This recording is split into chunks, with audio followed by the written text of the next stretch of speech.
Oh, son of a gun. Actually, I don't know what I'm looking at. That's right.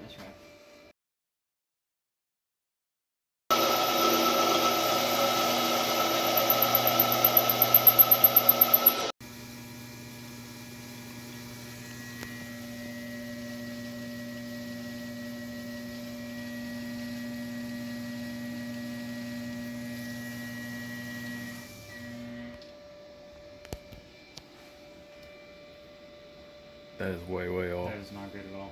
All right, so here's the issue. The guy that balances the cranks isn't here today, so we're just kind of winging it and doing this ourselves, and we don't know what we're doing.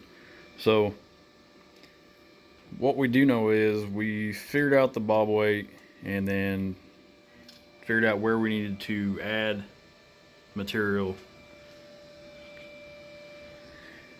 Okay, so on this reluctor wheel side, we just put two weights in straight in here. So what we're trying to do is trying to get those two arrows to be 180 degrees apart, and we were really close a minute ago, and now we're just chasing it around. But we're also trying to get the gram weight down to 0. So 0 on both ends, and then the arrow is 180 degrees apart.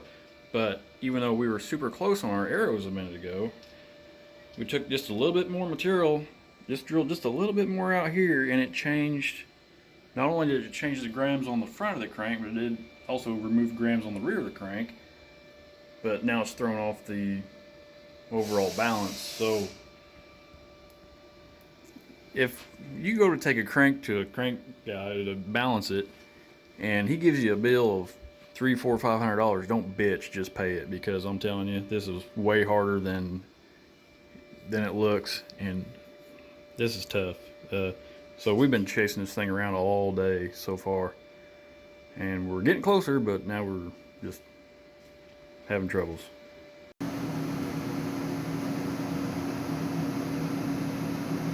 Okay, we finally got it. We've been at this all day, and it is, what time is it now? We've been at it for 8 hours. 350 right now. So we've been teaching ourselves how to run this thing. We had to go watch a bunch of YouTube videos, but so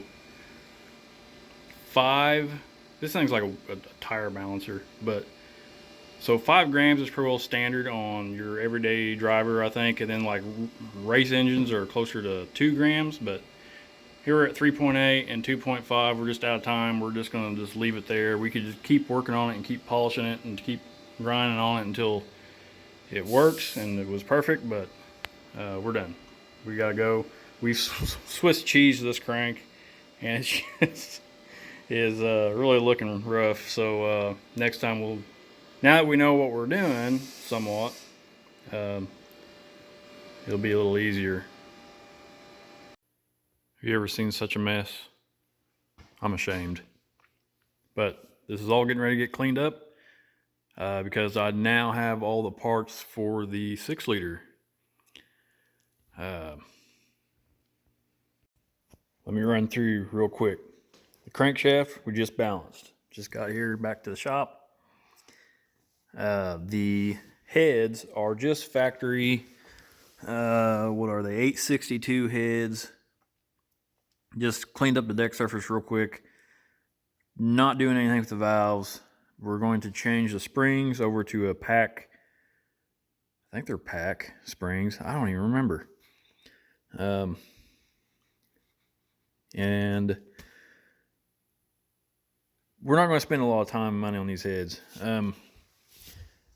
There's no reason. I don't know. Maybe later on, but next year, All Star Oils is now a dealer for TrickFlow and Airflow Research and Frankenstein. So maybe next year we'll get another set of heads. But right now we've just been blowing money like crazy on stuff. So okay, so I've got an intercooler on its way, a TIC Performance 1700 horse intercooler, which is way overkill, but yeah, I just happened to find a deal on it, so that's what I ended up getting. I put the lid back on real quick, basically just to cover up where the blower was at until the intercooler shows up. The radiator, I've got it out. I've got a new All-Star Performance radiator. I'm going to have a dash 16 bungs welded on it. Same with the water pump, dash 16 bungs welded on it. We're gonna have all AN lines on the coolant side. Transmission cooler, moved it to the firewall. I don't know if that was a good idea or not. We'll see. That I would like to move that towards the very rear of the car, but for right now, this is looking like it'll be okay. And let's see. Nothing else really to mention. The turbo stuff, I was wanting to fabricate all the piping for the turbo. That's going to be on hold for just a minute. The intercooler's getting bolted on. The blower's going back on this engine. We're going to try April 24th at Wagler Motorsports Park. And we want to see what the factory 5.3... Wait, how factory is this thing? Oh, it's got a S something or other camshaft from, I think it's like a Speed Inc. Cam. I don't remember what the specs are on it. It's not real radical. And then pack springs in it. But for the most part, pretty much factory 5.3 with a cam. All right. Doesn't make very good oil pressure, so I don't know what that's all about. I bought a new sending unit, so we'll see if that corrects it. If not, then we'll have to do something different with the oil pump. I shimmed up the oil pump, so I would have thought it would make a bunch of oil pressure, but it's not, according to the Holley system. All right, so yeah, that's going on. There's the turbo and the block. Now I'm going to start assembling this tomorrow.